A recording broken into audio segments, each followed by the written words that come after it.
अच्छा, कल की क्लास में अपन ने इतना कर लिया था, ये है ना। इन्हीं नोट्स में इंक्लूड करूंगा टॉपिक वाइज ये सारे जितने भी रहेगा ना रेस्पेक्टिव टॉपिक में, तो ताकि जब आपको नोट्स मिले तो everything is at one place of each topic. ठीक है भाई। अच्छा, लास्ट क्लास में जो डिस्कस किया था उसके ऊपर थोड़ा सा एक क्वेश्चन मैं आपसे पूछ लेता हूँ, तो देखते हैं कितने बच्चों को याद है या याद रख पाते हैं। ठीक है ना। तो दोस्त, अपने पास एक बॉब है, simple pendulum basically,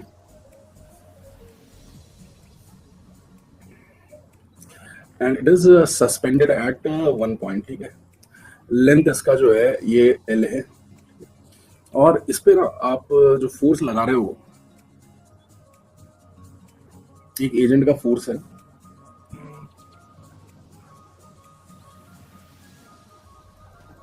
√2 mg, and ये किधर लग रहा है भाई?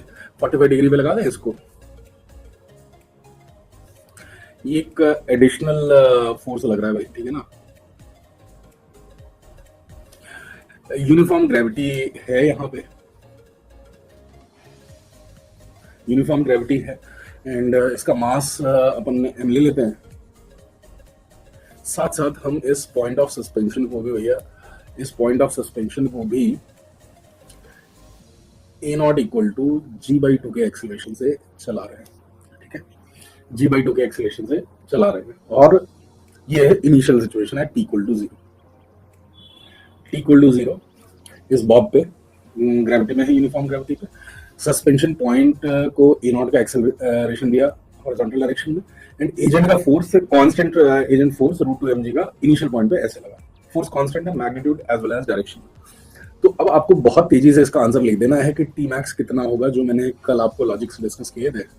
ये बता दीजिए T max during the journey कितना होने वाला है। तो भैया ध्यान रखना है ना, पोर्टल पे अगर आप हैं तो आपकी जिम्मेदारी है, कुछ उल्टा सीधा करोगे और फंसोगे तो फिर मतलब मेरे साइड से कोई आपको रियायत नहीं मिलने वाली है।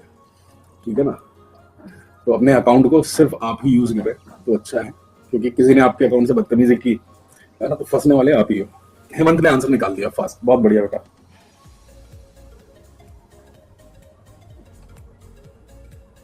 उसने भी आंसर निकाल दिया। चलिए मैं इसको थोड़ा सा एक बार जो बच्चे नए हैं आज फर्स्ट टाइम इसको देख रहे हैं, उनको मैं थोड़ा सा क्विकली ब्रीफ कर दूं कि इस तरह के क्वेश्चन को करने के पहले आपके दिमाग में क्या होना चाहिए। हमने कल डिस्कस किया था, उसी चीज को एक बार क्विकली मैं आपको रिवाइज करा देता हूँ। ठीक है। देखिए ये है, पहले तो समझिए इस तरह के प्रॉब्लम्स को हम देखते कैसे हैं, है ना। ये मैंने प्रॉब्लम कराया था, और इसमें केवल क्या था कि mg था, एक्सटर्नल फोर्स नहीं था एक। ठीक है ना।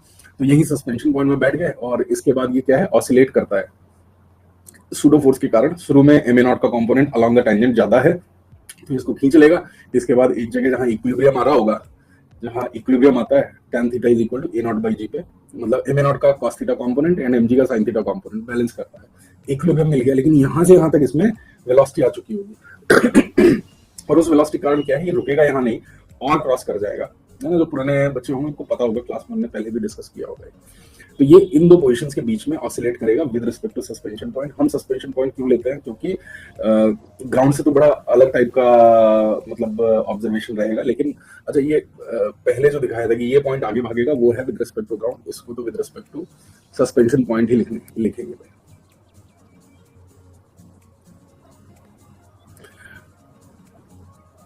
ठीक है।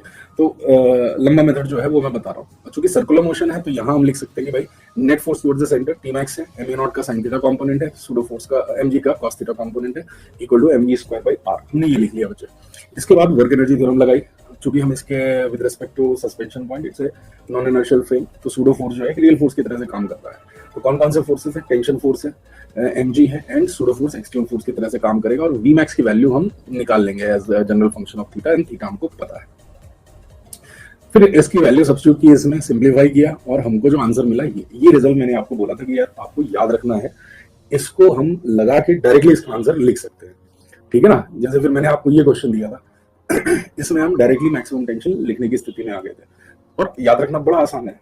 3mg इफेक्टिव माइनस 2mg वाला रिजल्ट अपन को लगाना था। यही सिंपल सी चीज थी, और तो कोई सिंपल सी चीज और तो कोई चीज नहीं थी इसमें। जी इफेक्टिव का एक दूसरा कॉन्सेप्ट आपको बताया, तो जी इफेक्टिव से जस्ट एक लाइन का क्वेश्चन था ये, मतलब जस्ट 2-3 लाइन लिखी, अपन ने आंसर आ गया। ठीक है। तो आप में से जो नए बच्चे हैं वो कल का लेक्चर चाहो अगर तो देख सकते हो। वापस आते हैं कि अगर हमें इस तरह के क्वेश्चन कभी मिले तो हमें इसका आंसर डायरेक्टली कैसे लिखना है। तो सबसे पहले तो यार यहाँ पे जितने फोर्सेस हैं उनको लिख लिया जाएगा। भाई एक फोर्स यहाँ mg है, एक फोर्स यहाँ mg है, और अगर इसको हम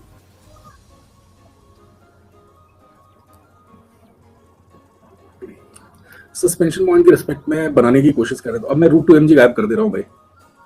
√2mg का एक mg कंपोनेंट नीचे आ जाएगा तो यहाँ ये 2mg की तरह से काम करेगा और दूसरा कंपोनेंट इस तरफ हो जाएगा और ये mg वाला एक्सटर्नल फोर्स की तरह से काम करेगा।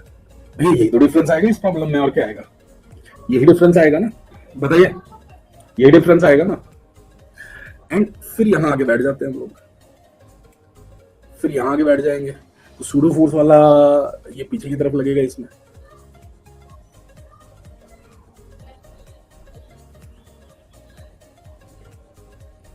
अब नेट में जो आपके सामने सिचुएशन आएगी, नेट में मेरे बच्चे जो आपके सामने सिचुएशन आएगी वो कुछ इस तरीके की बननी चाहिए।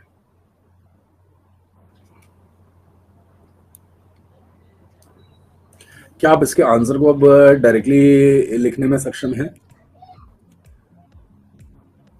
आपके सामने अब जो ये आएगा ये रेस्ट पे आ चुका होगा, ये सब गायब हो चुका होगा, है ना, ये भी गायब हो चुका होगा, इसको भी गायब कर दो। नेट में जो फोर्स अब लग रहा होगा वो इस तरफ आएगा। बताइए, अब अगर मैं आपसे कहूं कि यार ये ना इसको अब जी इफेक्टिव में अगर आप कन्वर्ट करेंगे तो ये एक लाइन का क्वेश्चन बनने वाला है।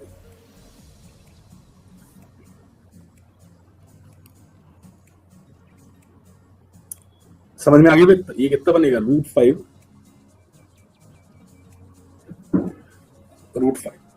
ठीक है। यही से कहानी शुरू हो गई यार, ये आ गया रेस्ट पे, mg/2 होगा भाई, माय बैड यार, ये mg/2 है। तो भाई ये थोड़ा सा कुछ बदल जाएगा, इसको आप देख लो भाई, कितना बनेगा?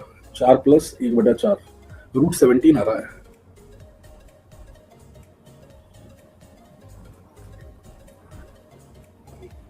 सही लिख रहा हूँ क्या? √17/2 mg ऐसे आएगा, देख लीजिए। क्लियर है ना? अभी बात समझ में आ गई? A0 V0 सब गायब हो गया भाई, वो g/2 थी उसकी वैल्यू, सूडो फूडो लग के ये आया है आपके सामने अब situation.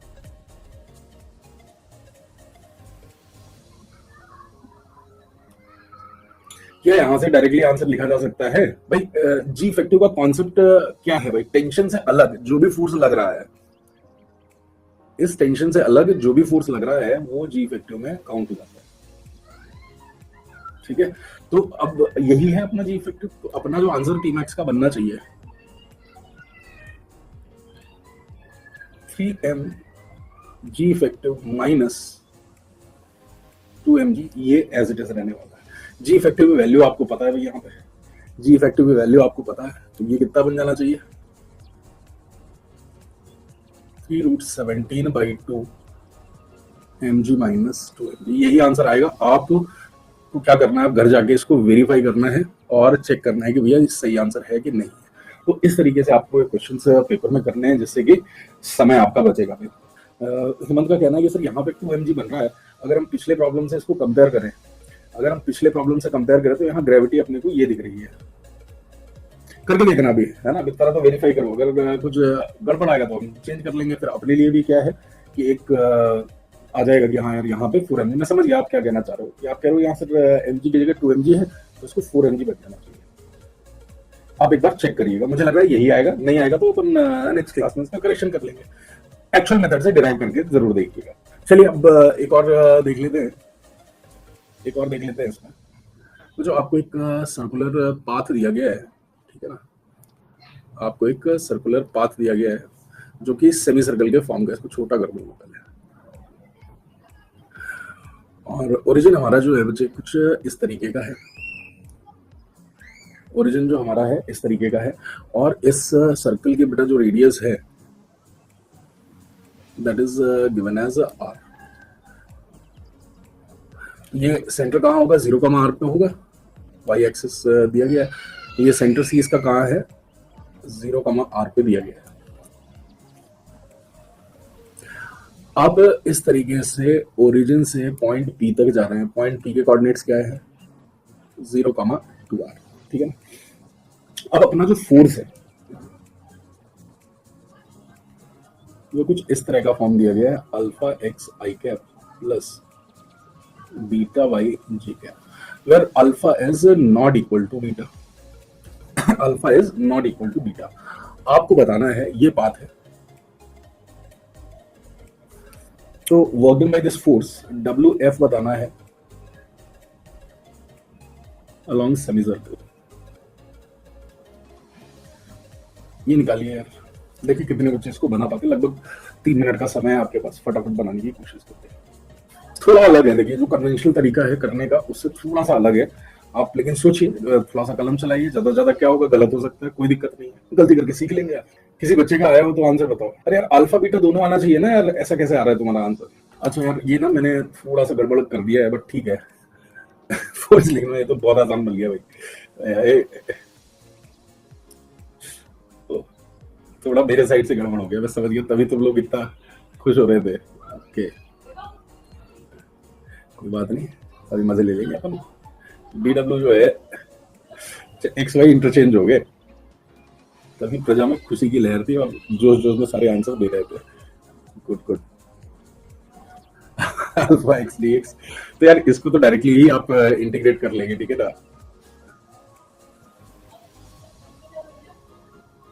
Beta Y D y, ठीक है ना। तो डब्ल्यू जो है ये क्या बन जाएगा, इंटीग्रल डी डब्ल्यू। कोई बात नहीं, कभी कभी ऐसे भी क्वेश्चंस मिलते रहने चाहिए, इससे क्या है मोटिवेशन आएगा। 0 to 0 गया plus beta integral 0 to 2r जा रहा है, ठीक है ना। ये बच्चे कितना बनेगा, वाई डी वाई। ओके तो ये तो टर्म 0 बन गया आपका। इतने खुश तो कभी नहीं हुए होंगे तुम लोग। 2r वाई स्क्वायर बाई 2 4/2, तो ये आ रहा है तुम्हारा 2 बीटा आर स्क्वायर इस केस में। दिस इज द आंसर, ठीक है ना। अब चूंकि ये लिख दिया है तो ये करेंगे। अब क्या करना है, ज्यादा कुछ नहीं करना है, टेक्नोलॉजी का प्रयोग करना है और इसको यहाँ उठा ले जाना है, ठीक है ना भाई।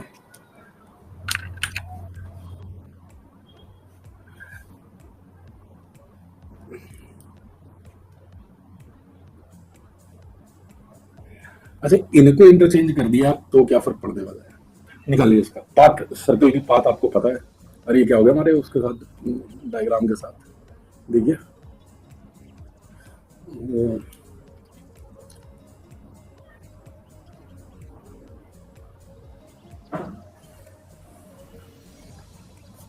निकालिए equation of path.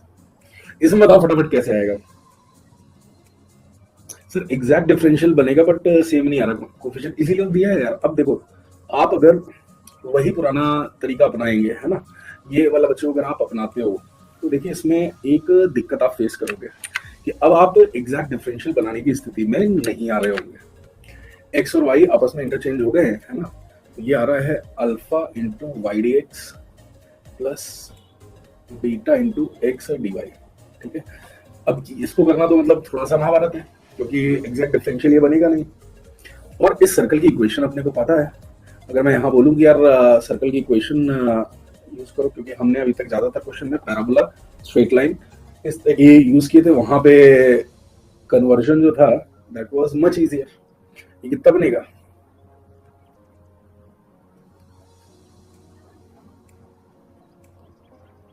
And even इसके कन्वर्जन से आपको कोई बहुत ज्यादा फायदा हो नहीं रहा है।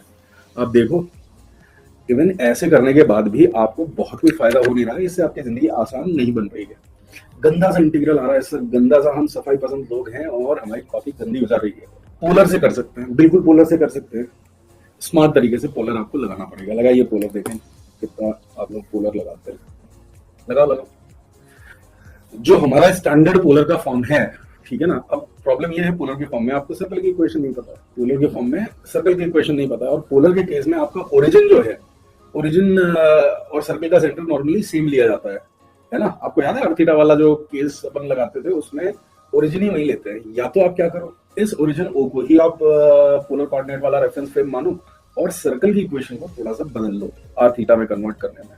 आई डोंट नो कि उससे कितना तुमको आसानी पड़ने वाली है। सही है कृष्णम, बढ़िया तुमने, आई थिंक तुम्हारा आंसर सही है अगर मुझे ठीक से याद है, बिल्कुल बढ़िया है ना। या तो वो कर लो, या फिर थोड़ा इजियर तरीका जो अपने पास है किसी जनरल पॉइंट पी पे आ जाइए भाई। भाई हमें पता है ये dx क्या होता था,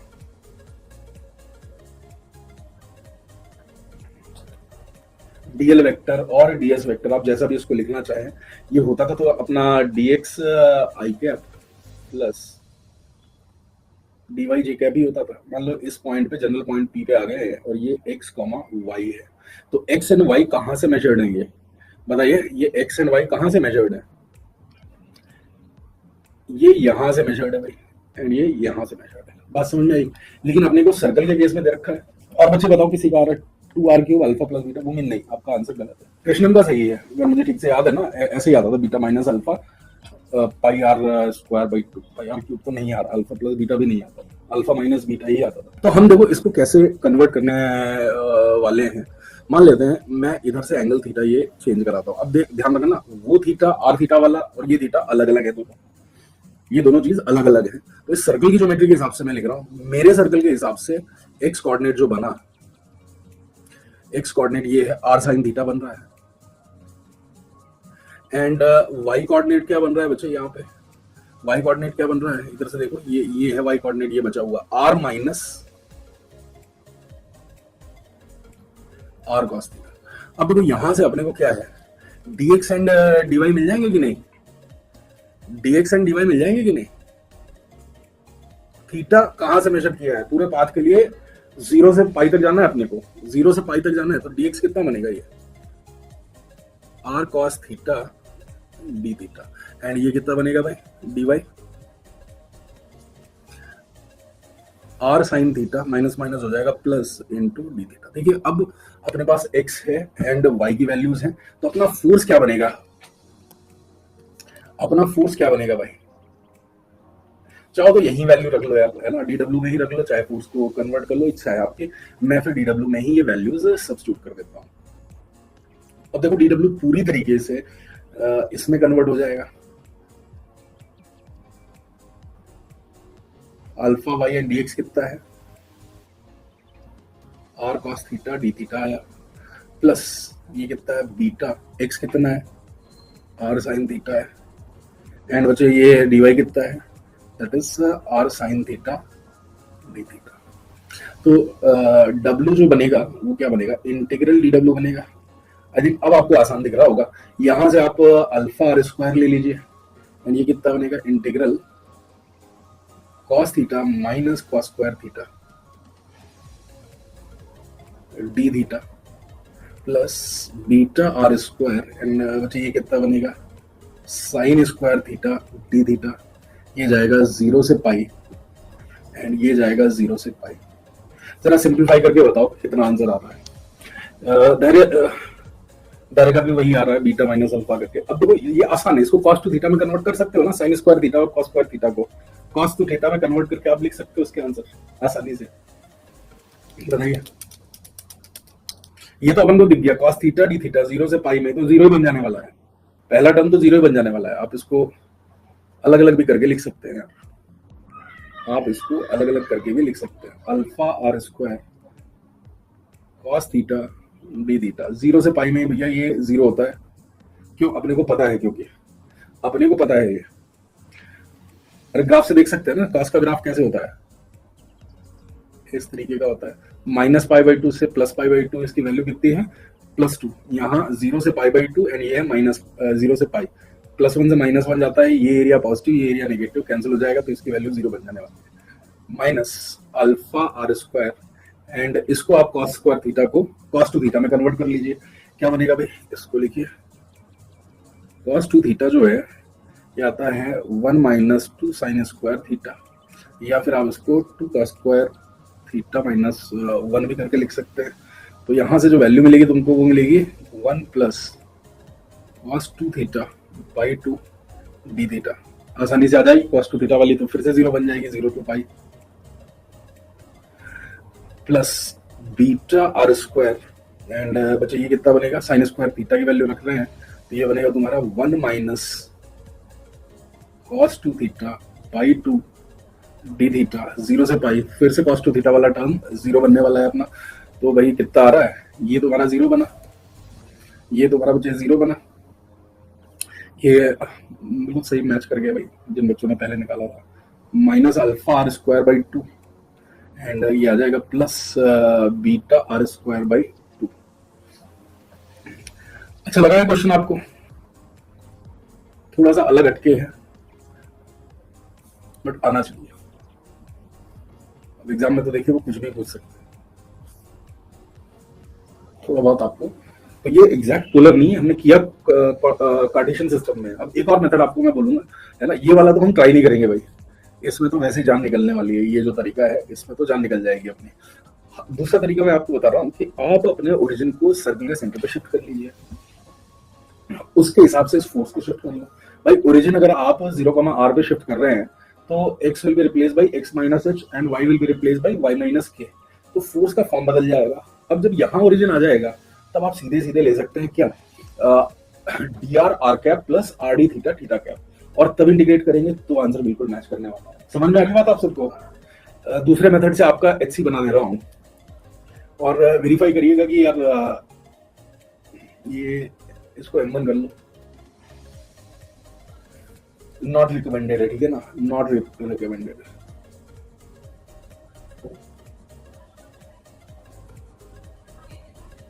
ठीक है, M2 इज गुड अप्रोच भाई। M3 मेथड 3 कर लेते हैं इसको। आगे आने वाली क्लासेस में मैं कुछ और इस तरीके के फोर्सेस चूज करूंगा जहां पे ओरिजिन शिफ्टिंग का काम हो। तो आपका ये एच सी है, करके जरूर देखिए और ग्रुप में पोस्ट कर दीजिएगा, ठीक है ना।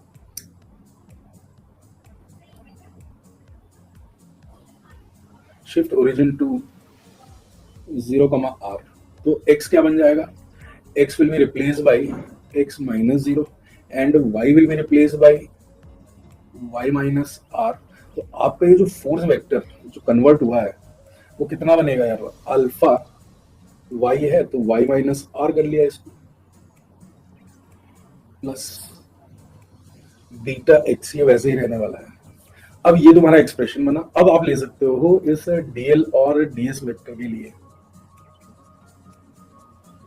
dr times r cap plus R D theta theta cap, ये ले सकते हो dl।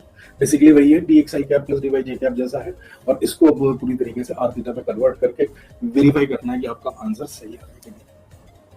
सर इसको दो पैराबोला लाइक स्ट्रक्चर में ब्रेक कर सकते हैं, वो तो बहुत ही बेकार मेथड होगा यार।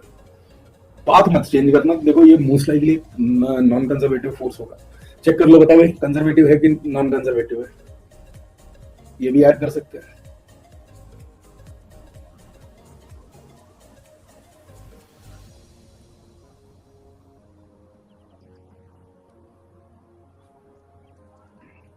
नॉन कंजर्वेटिव कैसे बोल रहे हो यार डायरेक्टली बिना चेक किए? भाई हम बिना चेक किए कभी श्योरिटी से नहीं बोल सकते, समझे? बिना चेक किए हम श्योरिटी से कभी नहीं बोल सकते मुझे। डेल क्रॉस एफ जीरो है कि नहीं है उस पर डिपेंड करेगा। ये डेल ऑपरेटर के बारे में अपन बहुत डिटेल में डिस्कस कर चुके हैं मल्टीपल टाइम्स। जो बच्चे नए हैं जिनको नहीं याद है ये चीज, कोई दिक्कत नहीं है, आप जब रिविजिट करेंगे नोट्स देखिए जी एडवांस के पहले पहले है ना, ये सारे कोर्सेज आप देख लीजिएगा। एक्सेस देने का पर्पज यही है आप लोगों को। मैं चाहता हूँ कि जो भी है बच्चा यहाँ पे अपने साथ, वो एक बार पूरी तरह से अच्छे से इनको देख ले सारे कोर्सेज को।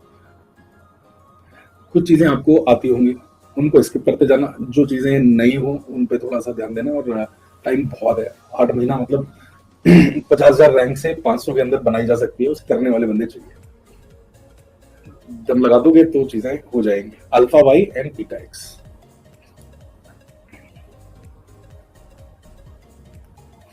तो बस समय बर्बाद मत करना। वापस क्यों यार, मल्टीपल रिवीजन करने होते हैं। व्हाट डू मीन बाय वापस क्यों? वंस जो रेगुलरली पढ़ रहे हैं, जैसे 11th वाले बच्चे पढ़ रहे हैं, तो वो तो स्लो पेस पे पढ़े हैं तो उनको उतना ज्यादा जरूरत नहीं पड़ती है। नोट्स बनाए हैं तो अपने नोट्स से रिवाइज करिए।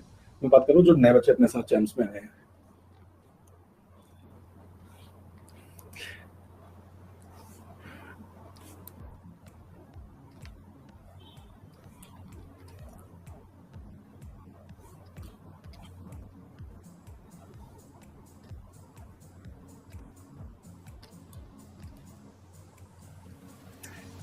ऐसे करते हैं यार, 3/3 डिटर्मिनेंट बना के उसको एक्सपैंड करते हैं और चेक करते हैं कि जीरो बनता है कि नहीं बनता है। मोस्ट लाइकली नॉन जीरो ही रहने वाला है। बट आई और जे ये क्या बनेगा, del by del Y del by del Z, ये आएगा बीटा एक्स एंड ये आएगा जीरो। देख लिएगा कुछ कुछ प्रॉब्लम्स करते हैं आपके सीओपीज में इंक्लूडेड है शौर्य। अब देखो सारे सीओपीज को एक्सप्लोर करो, उनमें आपको बहुत सारे पीडीएफ उसके पीएफ के प्रॉब्लम्स के डिस्कशन मिल जाएंगे। उसके बाद कोई रहता है तो स्पेसिफिक आप सुनो, मैं लेता रहूंगा बहुत सारे जितने इंपॉर्टेंट क्वेश्चंस हैं उसके, वो तो सब कवर ही हो जाएंगे आपके। ये कितना बनेगा, del by del X and del by del Y. अब देखिए बच्चों ये आपको कैसे मिल रहा है, ये जीरो मिलेगा कि नहीं, इनको क्रॉस मल्टीप्लाई करते हैं, दिस माइनस दिस तो जीरो बना।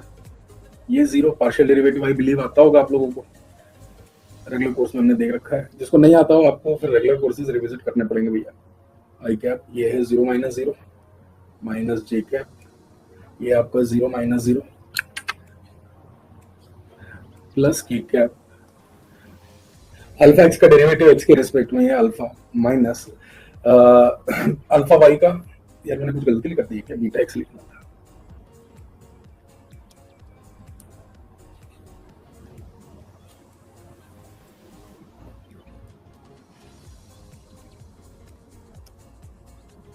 तो ये देखिए नॉन जीरो आ रहा है यार अपने पास। तो जब ये चीज नॉन जीरो आती है तो क्या होगा, फोर्स नॉन कंजर्वेटिव ही बनने वाला है। और आप देख सकते हो यहां से अगर अल्फा इक्वल टू बीटा हो जाता तो ये कंजर्वेटिव बन जाता, एग्जैक्ट डिफरेंशियल बनने लगता। ठीक है, एफ इज नॉन कंजर्वेटिव।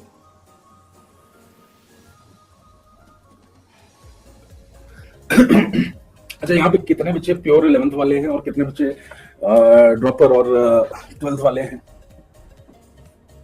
मैं क्योंकि यहाँ थोड़ा सा एक अगले प्रॉब्लम में ना अच्छा प्रॉब्लम है, बाद में मैं भूल ना जाऊं, तो मैं थोड़ा सा फ्लूइड का यूज करने वाला हूँ, ठीक है। काफी है, मतलब 12th वाले और 12th पास वाले ज्यादा हैं बच्चे, ठीक है ना। तो एक क्वेश्चन ले लेते हैं, एनर्जी कंजर्वेशन से रिलेटेड है बेसिकली वो। पोल क्या करना है, हर चीज में पोल है, हो गए ना पोल, अभी तो हुए थे पोल हरियाणा में। कितने पोल चाहिए भाई देश में। एक ये सिलेंडर है, सिलेंडर को सिलेंडर की तरह से बनाते हैं वेट्स।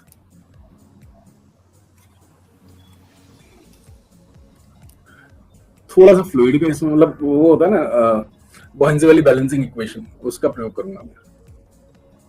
तो वो तो पता होगा ना, upthrust equal to weight mg के बराबर बैलेंस करने वाला, वो तो पता होगा, बस उतना ही चाहिए। तो अगर कोई 11th वाला अभी फ्लूइड नहीं पढ़ा, नहीं आइडिया है, कुछ भी 10th का भी नहीं आया सर, मैं सब भूल गया हूँ, है ना, तो आप इस प्रॉब्लम को अभी के लिए छोड़ देना और जब रिवाइज करोगे अपना तो आपके नोट्स में मिल जाएगी, है ना। अब चूंकि याद है अभी तो इसको हम यही कर लेंगे, वरना मैं भूल जाऊंगा, फिर आपके दिमाग से भी निकल जाएगा।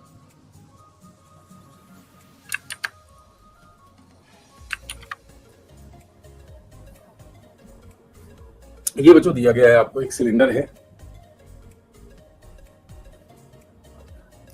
एंड ये रेडियस जो है यहाँ पे h है, ठीक है ना, ये हाइट h है एंड इसकी रेडियस आपको दी गई है इस सिलेंडर की, तो रेडियस r दी गई है।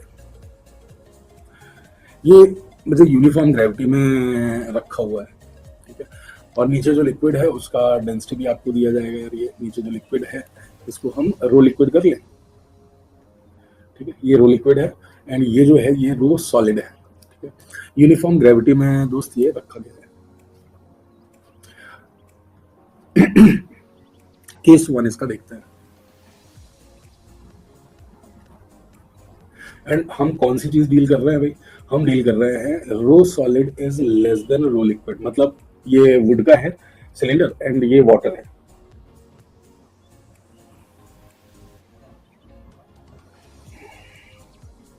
नहीं अवॉइड मत करो, देखो जो 11th के जो बच्चे हैं वो तो कंटिन्यू करें, 11th में अगर आप हो तो बिल्कुल कंटिन्यू करो, उसमें अच्छे जो प्रॉब्लम्स हैं उनको लेते जाओ, जो सीओपीज में इंक्लूडेड है पहले उनको कर लो, ठीक है। उसके बाद अगर बचता है तो वाईटी में कुछ मैंने सॉल्व किए हैं, उसके बाद अगर और मन करता है तो और कर सकते हो। देखिए ज्यादा करने से कभी नुकसान नहीं होता है आपका, ठीक है ना, फायदा ही होगा। वंश भी पढ़ लेना यार, क्लास चल रही है, मुझे इन क्लासेस में ना डिस्टर्बेंस नहीं चाहिए होता, थोड़ा बहुत चलता है। काइनेमेटिक्स का जीटी चाहिए इसको, जब जीटी खोलो तो लिखते नहीं है। केस वन क्या है, there is no viscous force, मतलब viscosity of liquid is zero, ऐसा मान लेते हैं। फ्रिक्शन नहीं है,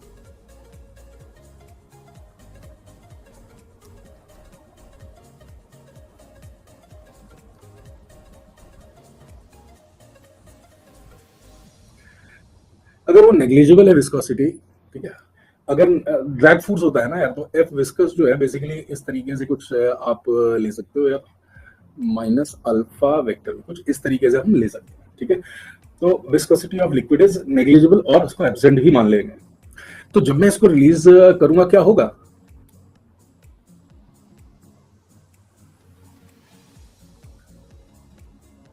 on releasing the cylinder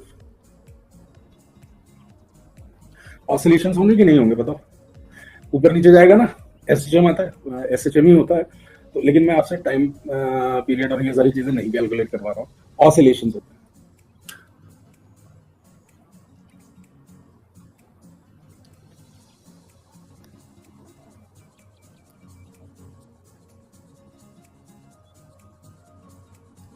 more precisely अगर मैं बोलूँ तो एसएचएम होता है, आगे जब हम एसएचएम पढ़ेंगे तो वहां पे इसका हम टाइम पीरियड वगैरह निकालेंगे। खैर यहाँ पे ये क्वेश्चन हमारा नहीं है, क्वेश्चन हमारा कुछ और है। चूंकि हम वर्क पावर एनर्जी में इसको कर रहे हैं तो कहीं ना कहीं कुछ एनर्जी वाला जुगाड़ होगा इसमें।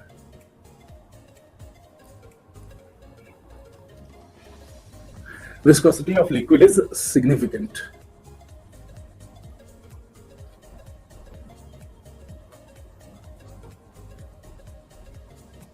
अब क्या होगा इसमें, ऑसिलेशंस एक समय के बाद रुक जाने वाले हैं मुझे, ऑसिलेशंस एक समय के बाद रुक जाने वाले हैं। क्या आप कह सकते हो कि लगातार ये विस्कस फोर्स या फ्रिक्शन फोर्स जो है ये लगातार उसके ऑसिलेशंस को ऐसे कम करता चला जाएगा?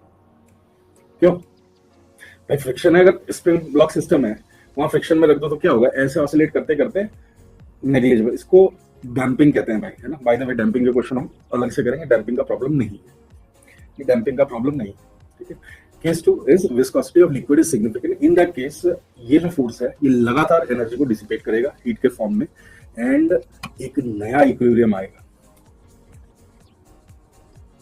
अब क्या होने वाला है,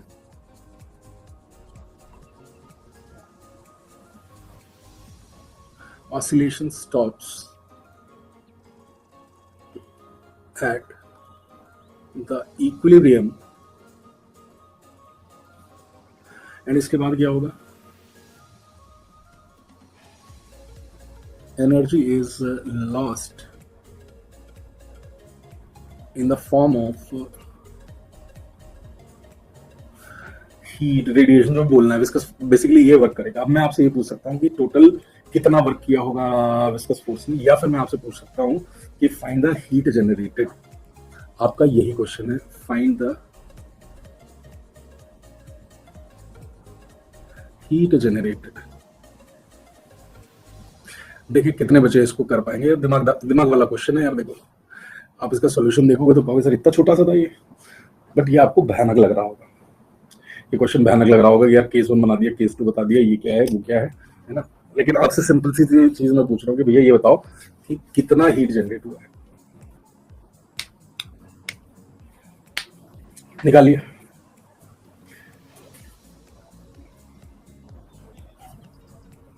मस्त है, बहुत प्रॉब्लम, बहुत ही मस्त क्वेश्चन है।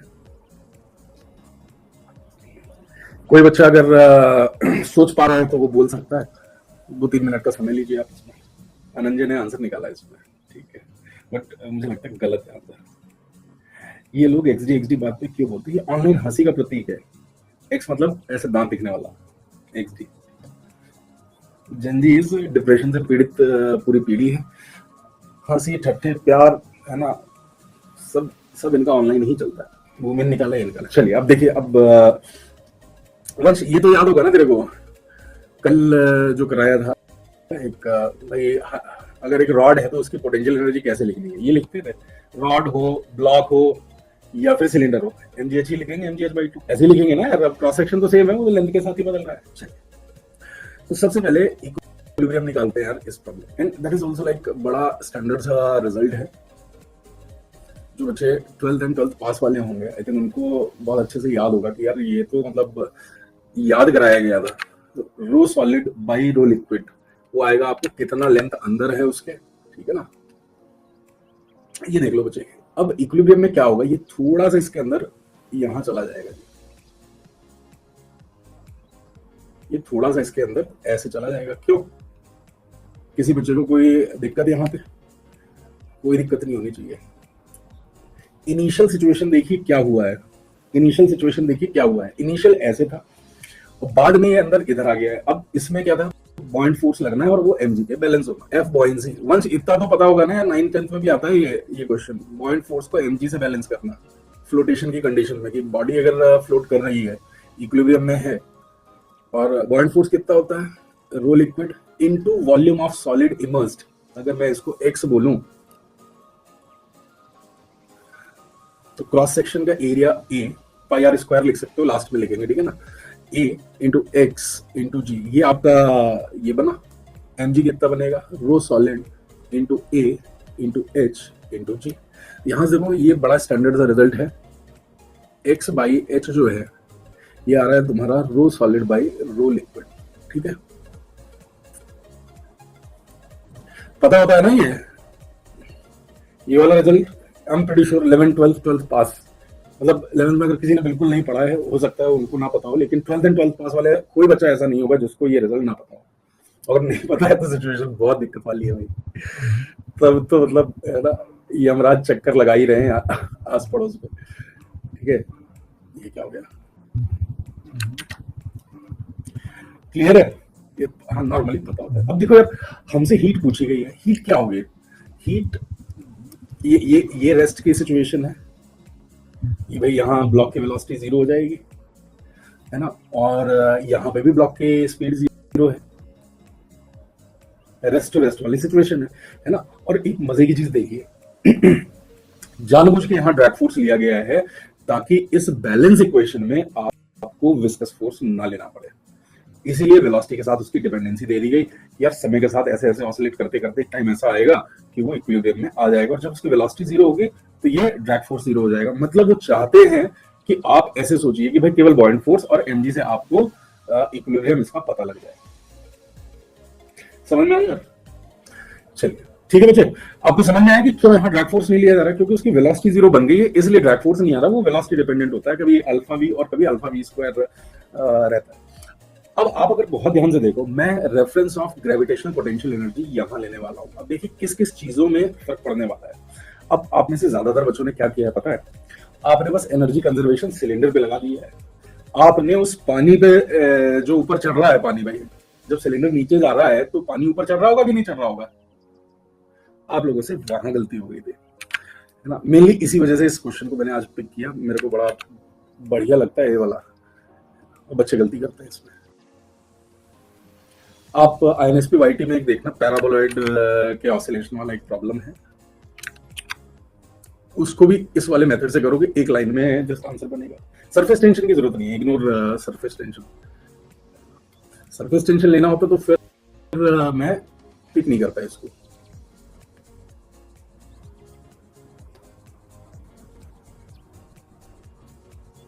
इग्नोर सरफेस टेंशन, ठीक है ना। चलिए अब ये देखिए, यहाँ पे मजे की चीज देखो बच्चों, ये वाली जो लिक्विड है ये भी तो ऊपर आई है।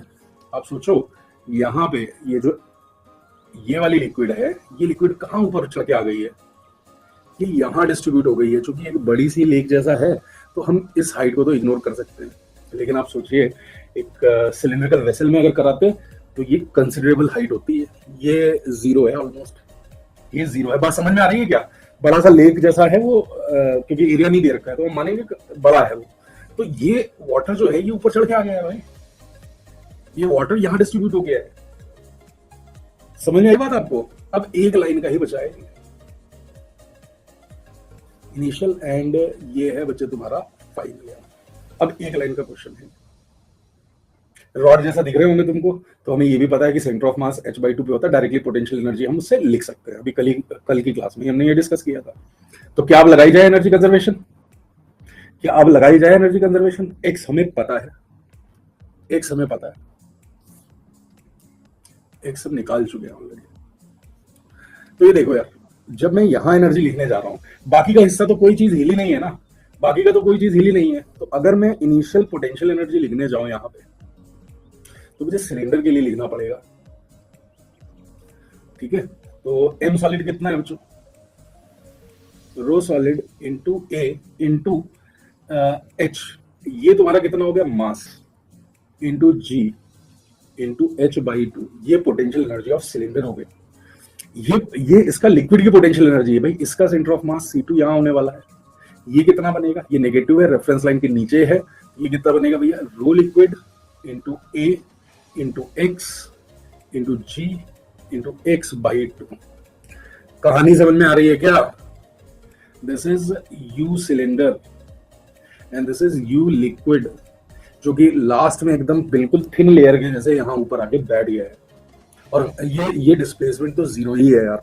ये डिस्प्लेसमेंट ये जितना छोटा है ना, मतलब ये जीरो डिस्प्लेसमेंट आप मान सकते हो, बड़ा एरिया है। अब मैं आज आपको होमवर्क जो देने वाला हूँ, मैं क्या करूंगा, एक 4 एरिया मतलब 2r रेडियस के सिलिंड्रिकल वेसल में यही क्वेश्चन करवा लूंगा आपसे। वहां पे लिक्विड का लेयर भी ऊपर जा रहा होगा, मतलब ये जहां रेफरेंस ले रखा है ना, ये लेवल भी ऊपर जाएगा। जैसे जैसे बॉडी नीचे आएगी वैसे वैसे ये भी ऊपर जाएगा। तो उसको कंसिडर करके आप होम चैलेंज करेंगे। कहानी समझ में आई? ई फाइनल कैसे लिखेंगे भाई? ई फाइनल कैसे लिखा जाएगा? सिलेंडर की अब हमको लिखनी है यार। अब यहां से देख लो भाई, सिलेंडर इस सिचुएशन में है, तो इसका सेंटर ऑफ मास कहाँ होगा वो लिखना है अपने को। ये तो मिड पॉइंट पे ही होने वाला है। अब ये कितने डिस्टेंस पे है ये अपने को देखना है। मैं नीचे मान लेता हूँ सीएम, मैं नीचे मान ले रहा हूँ, तो ये डिस्टेंस कितनी बनेगी बेटा? अगर हम नीचे मान ले रहे हैं, ये x है, ये h/2 है, तो माइनस m सिलेंडर तो वही है, रो सॉलिड इंटू ए इंटू एच इंटू जी इंटू ये हाइट बाई 2। ये हाइट बचे कितनी है? ये बची हुई है तुम्हारी x minus h/2 divided by 2। कहानी समझ में आई क्या यार आपको? एंड यू लिक्विड तो जीरो ही है। This is you cylinder and this is you liquid. Liquid पूरा का पूरा रेफरेंस लाइन पर आ चुका है, रेफरेंस लाइन पे पूरा आ चुका है। अब बताओ आपको कहानी अगर समझ में आ गई है कि हाँ सर अब हमको दिख गया है, तो हीट जनरेटेड कितना है? हीट जनरेटेड है सिंपली इनिशियल माइनस ई फाइनल। एक टर्म आपको अच्छे से चमकना चाहिए। सेम जरूरी है कि रेफरेंस के नीचे है, नहीं बिल्कुल जरूरी नहीं। ऊपर आ जाएगा तो h/2 माइनस एक्स लिखेगा, नीचे आ गया तो h माइनस x/2 लिखेगा, तो अल्टीमेटली कोई फर्क नहीं पड़ने वाला। समझे सना साहब?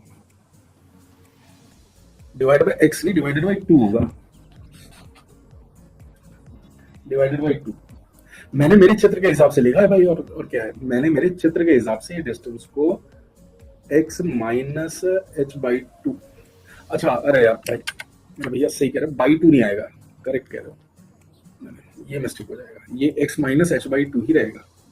सेंटर ऑफ मास की डेप्थ ही तो लिखनी है। आई डोंट नो मैंने बाई 2 क्यों कर दिया था, बट बाई 2 नहीं आने वाला है। बताओ अगर ये कहानी समझ में आई है, क्वेश्चन समझ में आया, तो काइनेटिक एनर्जी क्यों कंसिडर नहीं करी? कनिष्ठ बहुत देर तक ऑसिलेशन होंगे and finally it will oscillation stops at equilibrium. Rest पे आ गया है भाई, वो लिखा भी है 0 पे। कनिष्ठ गिरा शुरू में, काइनेटिक एनर्जी है उसमें। अगर सोचो, अगर यहाँ पे ये ड्रैग फोर्स ना हो तो ये ऊपर नीचे ऐसे ही ऑसिलेट करता चला जाएगा, बार बार बार बार बार बार। ठीक है सर, कंप्लीटली सिंक भी हो सकता है, उससे फर्क नहीं पड़ता, रॉड कंप्लीटली सिंक भी हो जाएगा, फिर नीचे तक जाएगा, फिर वापस आएगा। चूंकि finally rho solid is less than rho liquid है, तो उसको बाहर ही आना है, उसको बाहर ही आना है भाई। नहीं तो फोर्स बैलेंस नहीं होंगे ना आपका, उसको बाहर ही आना है। अगर कहानी समझ में आ गई हो तो बता दीजिए। सिंपल सा है देखो, इतना है जिसको कॉन्सेप्ट क्लियर है। अब मुझे पूरा आपको समझानी पड़ी थी इसकी सारी कहानी, तो इतना दिख रहा है अपने को। लेकिन आप अगर देखोगे बहुत छोटा सा प्रॉब्लम, सर ये नहीं हो सकता क्या कि ऑब्जेक्ट इक्विलिब्रियम में सरफेस पे रहे? ये देखना भाई, सरफेस पे कैसे रह सकता है? अगर खाली फोर्स mg है तो नीचे खींचेगा इसको, कहेगा नीचे जाओ। भाई इन द एंड यहाँ पे आप देखो ना, जब तक ये mg एंड ये बॉइंट फोर्स एक दूसरे को बैलेंस नहीं करेंगे तब तक इक्विलिब्रियम पा ही नहीं सकता। उस बॉडी को थोड़ा सा डूबना ही पड़ेगा भाई, उस बॉडी को थोड़ा सा डूबना ही पड़ेगा। कहानी समझ में आई क्या? इक्विलिब्रियम पानी के अंदर ही आने वाला है, बाहर नहीं आ सकता। बताओ अगर ये क्लियर है तो मैं छोड़ दूं, इसकी कैलकुलेशन वैल्कुलेशन कर लोगे? अब वो क्या खत्म, इतना छोटा सा ही था प्रॉब्लम, छोटा सा ही था प्रॉब्लम। इसका जो भयानक वर्जन है ना, जिसमें आपको इस रेफरेंस वाले लिक्विड का भी कंसीडर करना है, ऑप्शनल है, देखो आपके लिए छोड़ दे रहा हूँ, एचसी बना के आपस में डिस्कस कर लेना इसको, नहीं बने तो पूछ लीजिएगा। एचसीज में ना जितना खुद सोचोगे उतना आप अपने अंदर डिफरेंस पाओगे। जब एचसीज को ठीक से सोच लेने लगोगे ना, that will help you. But ठीक है, नहीं बने कोई दिक्कत नहीं, पूछने में कोई बुराई नहीं है, ठीक है। ये एक बड़ा सिलिंड्रिकल वेसल है यार, अब कैसे बताऊं इसको मैं।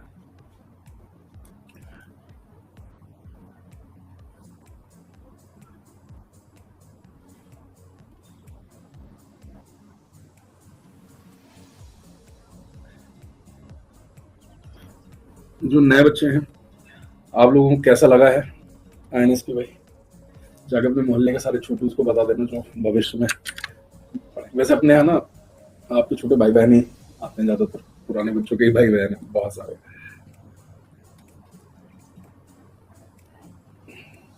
मेहनत कर लेना बस अच्छे से, है ना, मेहनत कर लीजिए, क्योंकि देखो हम हर चीज प्रोवाइड कर देंगे लेकिन अल्टीमेटली जो है ना, युद्ध भूमि में पार्थ बाण आपको ही चलाना, इस तरह का है, ठीक है ना, इस तरीके का है। ये रेडियस आप बेटा इसका कितना 2r ले लीजिए, इसका रेडियस ले लीजिए 2r। और मैं इजी कैलकुलेशन के लिए एक काम करता हूँ, इसको रो नॉट दे दे रहा हूँ, इसको आप 2 रो नॉट ले लीजिए, है ना, ताकि कैलकुलेशन आपकी इजी पड़े। एंड ये it's a very long, this part is very large, ताकि ये सिलेंडर पूरी तरह से डूब जाएगा। अरे 11th में लास्ट ईयर मैंने आपको हीट के लिए नहीं दिया था, लास्ट ईयर मैंने आपको टाइम पीरियड ऑफ ऑसिलेशन के लिए दिया गया होगा।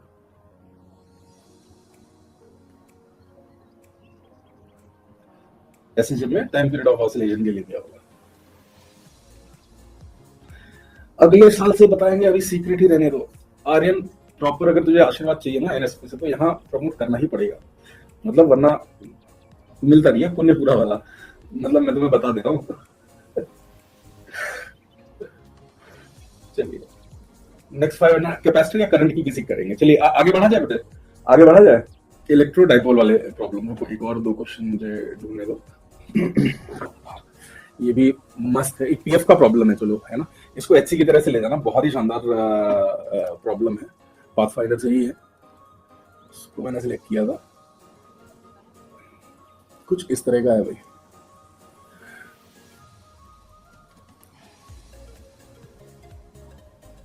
ऐसे एक सरफेस बेटा दिया हुआ है आपको, है ना,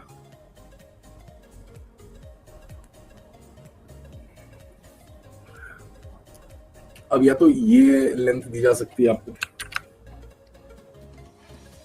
या तो ये लेंथ दी जा सकती है, या फिर ये ऐसे दिया जा सकता है कि ये एंगल थीटा है एंड ये हाइट दे सकते हैं ये एल। किसी को याद है पीएफ का प्रॉब्लम?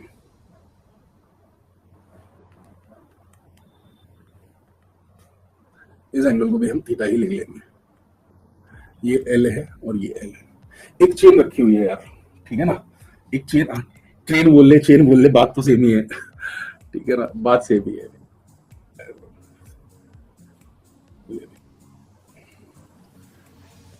भैया ट्रेन बोल रहा है तो हम ट्रेन बोलेंगे, आपको चेन बोलना है तो चेन बोल लीजिएगा, ठीक है। एक छोटी सी चेन है, ये यहाँ रखी हुई है, बहुत छोटी सी चेन है भैया,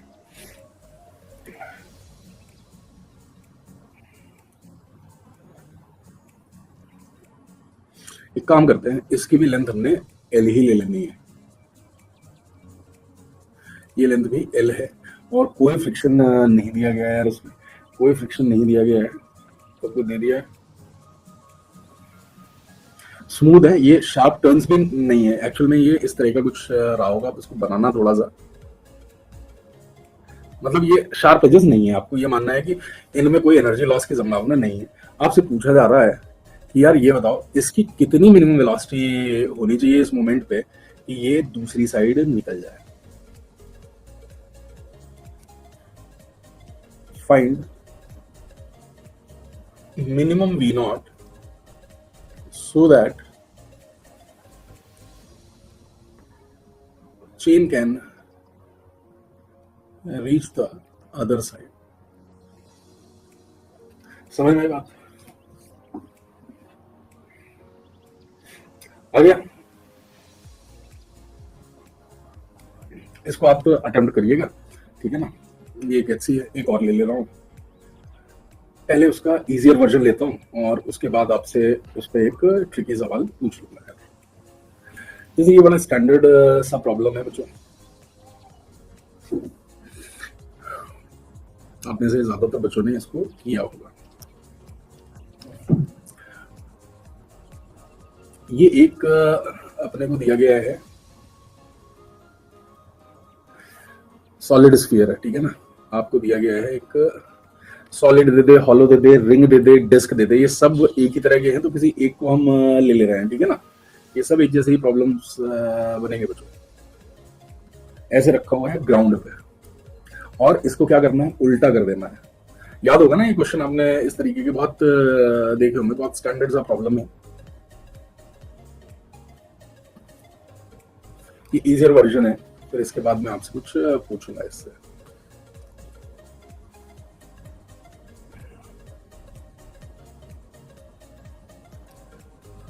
देखिए, अब जिसको सेंटर ऑफ मास की वैल्यू पता है वो तो इसको इंस्टेंटली बना देगा, जिसको नहीं पता है वो इस तरीके का कुछ जुगाड़ करेगा। हालांकि मैं इनको यहीं ले रहा हूँ, जैसे हमने इसके लिए किया या इस सेमी सर्कुलर रिंग के लिए निकाला, इसी तरीके से आप शेल वगैरह के लिए भी निकाल सकते हैं अगर चाहे तो, ठीक है, बात समझ में। अब मेरा यहाँ क्वेश्चन है कि अगर आपसे ये पूछा जाए कि भाई इसको पलटने में ऐसे कितना वर्क किया जाएगा, तो आपको वो वर्क बता देना है। कैसे करेंगे भाई, रेफरेंस यही ले लो, मैं दे दे रहा हूँ आपको सेंटर ऑफ मास, ठीक है ना, मैं आपको सेंटर ऑफ मास की लोकेशन ही दे दे रहा हूँ ताकि आपको दिक्कत ना हो इसमें। जिनको नहीं पता है वही सेंटर ऑफ मास कहाँ आएगा, स्पेशली 11th वाले 12th वाले बच्चों को तो नॉर्मली याद हो जाते हैं। इसका centre of mass it's a solid sphere, solid hemisphere, ठीक है ना। सॉलिड हेमिस्फीयर का कहाँ होता है भाई, किसी बच्चों को पता है? शेल का r/2 पे होता है, डिस्क का 4r/3 पाई पे होता है, रिंग का 2r/पाई पे होता है, सॉलिड स्फीयर का 3r/8 पे होता है। ये गिवन है जी, ये आपको दे दिया मैंने, ठीक है ना। तो अब यहाँ पे आपको पता लग जाएगा कि यार ये सीएम तो इधर आ जाएगा, और हमको इस सेंटर से पता थी ये जगह, पता थी ये वैल्यू, बाकी बचा हुआ कितना आएगा r-3r/8। तो यहाँ से ग्राउंड में हम रेफरेंस ले रहे हैं, तो ये डिस्टेंस कितनी आ जाएगी? क्या आप इसको 5r/8 बोल सकते हैं? अगर मैं इसका मास m दे दूं तो W एजेंट जो है बहुत सिंपल है हमारे लिए, U final minus U initial लिख लेना। देखिए, आप ऐसे लिखोगे W external is equal to E final minus E initial. अब काइनेटिक एनर्जी तो है नहीं बच्चे इसमें, काइनेटिक एनर्जी तो है नहीं इसमें, बात समझे ना, काइनेटिक एनर्जी है ही नहीं, तो एक्सटर्नल फोर्स एजेंट का बन गया U final minus U initial minus W gravity है। आप अगर वर्क एनर्जी थ्योरम लगाओ, रेस्ट से रेस्ट है, कौन कौन से फोर्सेस लग रहे हैं भाई? W normal plus WmG plus W agent and this is equal to K final minus K initial. आप देखो कहां से ये रिजल्ट एक दूसरे से, आप कोई भी लगाओ यार, कभी आपके गलत हो ही नहीं सकता। W नॉर्मल 0 होगा, लाइक फोर्स हमेशा वर्टिकल पे है जब बॉडी रेस्ट पे है, जब हवा में है तो कोई है ही नहीं फोर्स, तो वर्क क्या करेगा? ना काइनेटिक एनर्जी बाद में है, ना काइनेटिक एनर्जी इनिशियली है, ये सब 0 है। ये भी 0, ये भी 0, ये भी 0। ये क्या होता है? ये होता है माइनस डेल्टा U। आप देख लो, WmG प्लस W एजेंट जो है वो डेल्टा U के बराबर हो गया, वही तो लिख दिया है हमने। वही तो लिख दिया है, W M G plus W N zero है, डब्ल्यू एम जी ही तुम्हारा माइनस डेल्टा यू है। तो आप डायरेक्टली इस तरीके से सीख सकते हैं। मैंने आपको हर बार ऐसा बताया है कि जब भी आपसे पूछा जाए वर्क डन बाई एजेंट, तो सबसे पहले दिमाग में जो आना चाहिए वो है you final minus U initial, specially gravitation, electrostatics, magnetism. वहां पे चूंकि काइनेटिक एनर्जी की इन्वॉल्वमेंट नहीं होता है, यहाँ पे 11th वाले सिलेबस में आपको ज्यादातर E final minus E initial change in mechanical energy के पॉइंट ऑफ व्यू से याद रखेंगे कि भाई अगर काइनेटिक एनर्जी है सिस्टम में तो हम उसको इंक्लूड करेंगे। बात समझ में आई? तो इसमें कुछ बचा नहीं यार इस प्रॉब्लम में। यू फाइनल कितना बना, M G H 5r/8, U initial कितना बना, M G into 3r/8, U final minus U initial किया तो एम जी r/4 बना यार, पॉजिटिव वर्क डन हो रहा है। ठीक है, बात को कुछ समझे कि नहीं समझे? पीएफ बोले एचसी का आंसर रूट जेल कॉस साइन थीटा में इतना आता था यार, है तो रूट के अंदर साइन थीटा इतना ट्रेन वाली का ना, रूट रूट जेल बाई कॉस थीटा तो नहीं आता था, आई थिंक कुछ साइन थीटा इस तरीके से आता है। एनीवेज करके देखना, मैं करा दूंगा उसको, नेक्स्ट क्लास में पिक कर लूंगा इसको, जिसमें कुछ चीजें और हैं खास। Again yes, centre of mass से रिलेटेड है वो चीज।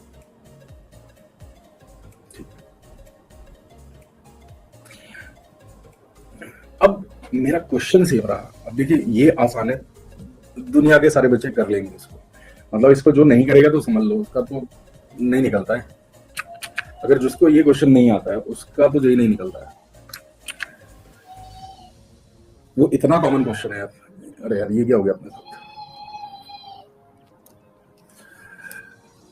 भूत आर कमिंग सर।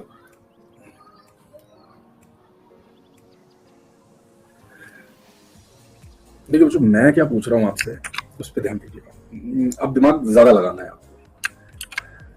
कोई बच्चा गेस कर पाएगा क्या पूछने वाला होगा? मैं आपसे पूछ रहा हूँ, find minimum work done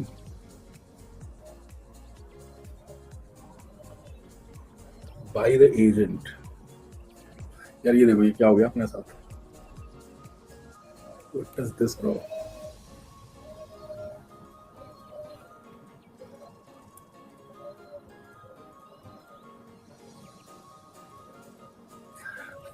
find the minimum work done by the agent, इसको चेंज करने में अब बताओ यार क्या दिमाग लगाओगे आप? अब है सारा खेल इसमें, लगाइए दिमाग, ज्यादा दिमाग लगाना है।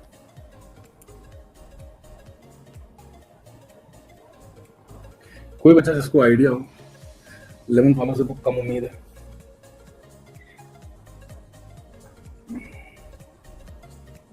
ये वाला दिस इज ट्रिकी, इसमें अच्छा खासा दिमाग लगा, अच्छा खासा दिमाग लगा।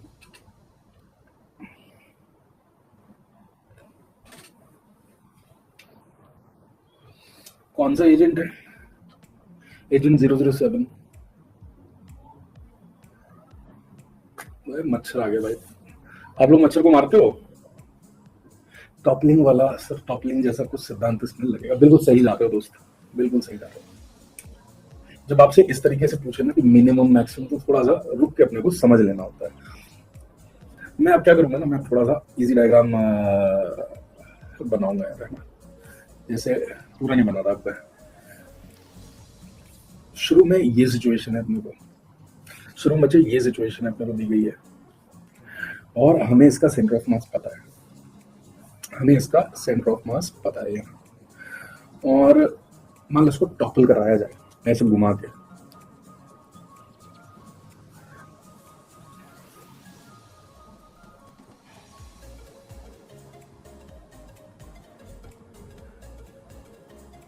अब जरा ध्यान से देखिए, उसी ग्राउंड पे क्या बच्चों इस तरीके की सिचुएशन में हमको लाना पड़ेगा कि ये लाइन वर्टिकल हो जाए, ये वाली, ये देखिए,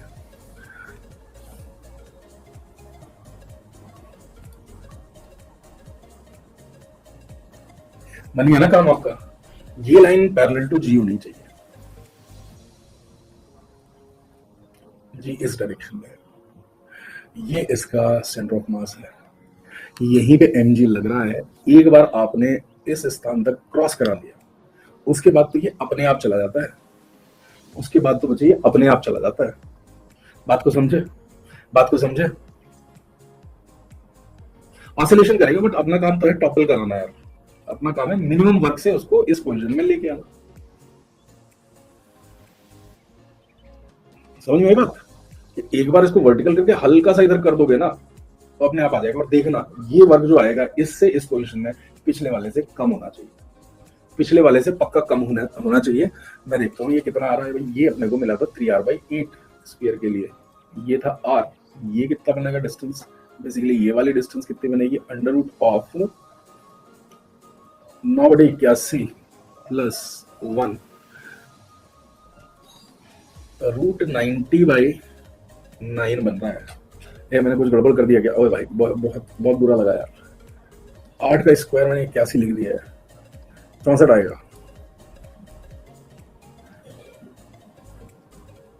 ये कितना बनेगा, 64 और 9 73 रूट 73/8r।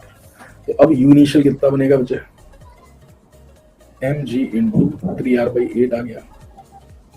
यहां तक यू फाइनल कितना लिख लिया यार आपने, mg इंटू रूट 73r/8 आ गया।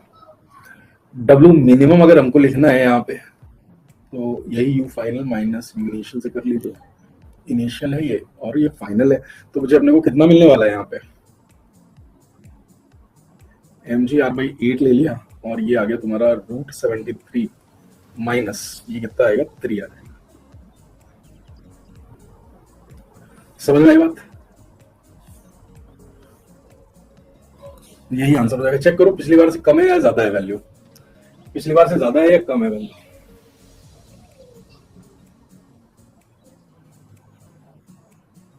राइट आर्यन, कम है ना, बस यही है मिनिमम का। मिनिमम में दिमाग ज्यादा लगाना है, इंपॉर्टेंट एप्लीकेशन है ये।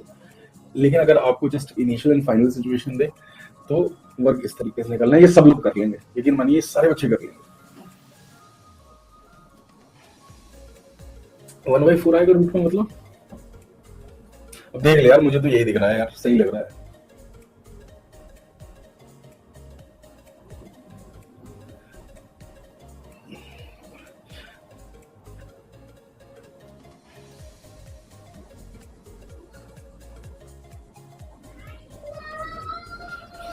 ठीक है ना, चलिए क्लियर है क्या? चलिए तो आज के लिए इधर ही रोकते हैं, बहुत सारे क्वेश्चन बच गए यार, मैं अभी और कुछ सोच के आया तेरे को।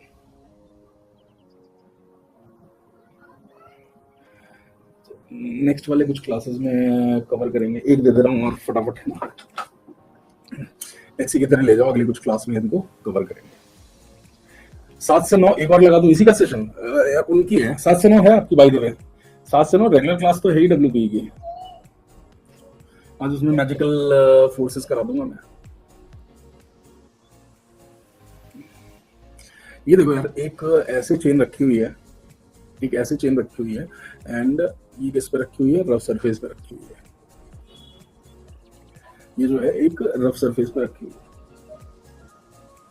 ज्यादा आ रहा है, ज्यादा तो नहीं आना चाहिए। एक सेकंड चेक कर लेता हूँ, W मैक्स था, W मिनिमम था।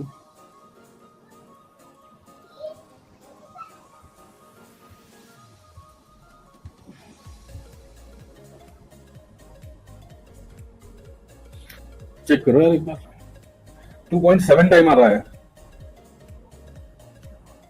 चलिए दोस्तों में एक बार मैं चेक करूंगा यार इसको, फिर है ना, एक बार चेक करेंगे इसमें कि मिनिमम और मैक्सिमम की कंडीशन पे किस तरीके से अपन डील कर सकते हैं। ठीक, मिनिमम ना बोल के मैं भी लैंग्वेज अपने को चेंज करनी पड़ेगी कुछ, नॉट अ प्रॉब्लम। ऐसे दिया हुआ है जो अपने को एक रफ सरफेस दे रखा है,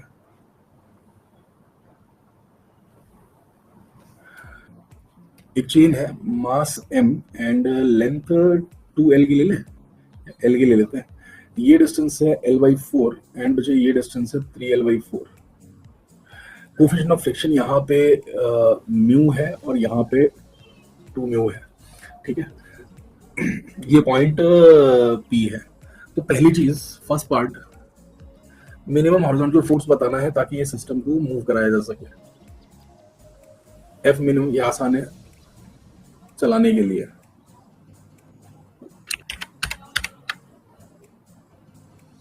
देन दूसरा है एवी रॉड है, पॉइंट पी है ना, ठीक है, पॉइंट पी ये लोकेशन है, और यहाँ के दोनों साइड के म्यू दे रखे हैं। Right side of the P everywhere two mu है, and left side of E जो है everywhere it is mu. Acceleration due to gravity आपको दे रखी है ऐसे जी की। आपसे क्या पूछा जा रहा है, work done in pulling the entire chain to the right side of A.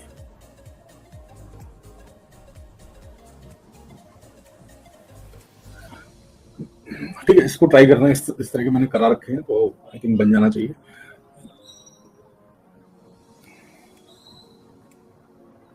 Clear है क्या? क्लियर है क्या? नहीं शुड एक या दो क्लासेस रखेंगे, आप बोलोगे तो किसी और दिन में एक्स्ट्रा क्लास लगा दूंगा इसकी टॉप 500 वाली, ठीक है ना। अब रेगुलर वाले का खत्म होने तो फिर तुम ही चिल्लाते हो कि सर हमारा भी बचा हुआ है, हमारा वो बचा हुआ है। I think centre of mass में भी 3 से 4 क्लास के बाद शुरू हो जाएगा।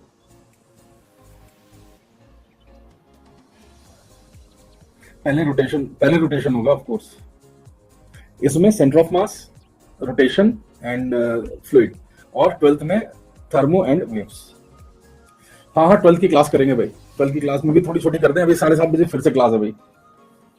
थर्मो का सीओपी कब? अरे यार बहुत टाइम लगता है सीओपी बनने में, तुम्हारी तो मतलब ऐसे हाथ फाड़ देते हो। इतने जो है वो सब पढ़ लिए क्या? जो है उनको पढ़ो यार, मतलब मास्टर बुढ़ा जा रहा है समय से पहले भाई, तुम क्या करा रहे हो? डिसअपियर हो जाएंगे पति लोग को छोड़ के, याद करोगे अब। यानी तो पिछले 3-4 साल से ओवर टाइम कर रहा हूँ मैं, ओवर टाइम बस। चलिए ये सबके नोट्स बना लो, वैसे ये अपलोड हो जाएंगे। देखो ये नोट्स अगर आप देख पा रहे होगे तो ये WP के अभी तक जितना कवर्ड है उसमें तो रेस्पेक्टिव चैप्टर में ही रहेंगे यार। जैसे करंट के थे, करंट को अगर आपको याद हो लास्ट वाले में जो थे टॉप 500 वाले में, उसमें इंक्लूडेड थे वो उसके एचसीज, वो तो एक ही जगह आपको मिल जाएंगे, है ना। अगली क्लास हो सकता है मैं वापस से WP के रख दूं और उसके बाद फिर एक करंट या कैपेसिटर की रखेंगे, ठीक है। टाइम मिलेगा तो इसी वीक रख देंगे। जैसे दशहरा की छुट्टी कर रहे हैं, अगर दिन में मन हो, अगर ज्यादा मस्ती वस्ती करने का मन ना हो तो बोल देना, लगा देंगे क्लास। बाय बाय बाय बच्चों।